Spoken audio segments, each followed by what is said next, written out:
नमस्ते मित्रांनो, लग्नाची बेडी या मालिकेच्या होणाऱ्या पुढील भागामध्ये आपल्याला असं पाहायला मिळणार आहे की इकडे शकुंतला मधूला फोन करते आणि तिला असं बोलते की आमच्याकडून जरा गडबड झाली आहे। त्यावेळेस मधू म्हणते काय झालं आहे।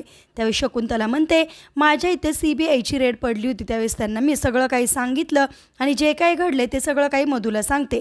मधूला ते सगळं काही ऐकून धक्का बसतो। तर इकडे सिंधूने राघवला तर सगळं काही सत्य सांगितलेलं असतं, ती कृष्ण नाही तर सिंधू आहे हेही सांगितलेलं असतं।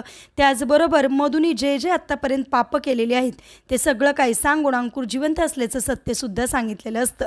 त्यावेळेस राघव म्हणतो तू एवढ्या दिवस मला का नाही सांगितलं। त्यावेळेस सिंधू म्हणते तुम्ही रागाच्या भरात काहीतरी कराल म्हणून मी सांगितलं नव्हतं। त्यावेळेस राघव म्हणतो आता मी त्या मधूला सोडणार नाही, तिला काही झालं तरी जन्माच्या अद्दल मी आता घडवणार, असं म्हणून हातामध्ये बंदूक घेतो आणि म्हणतो आता त्या मधूला मी सोडणार नाही।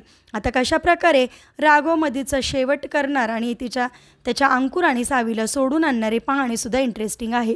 असेच मालिकेच्या पुढील अपडेटसाठी तुम्ही आपल्या रंजक मराठी चॅनेलला नक्की सबस्क्राईब करा। थँक्यू।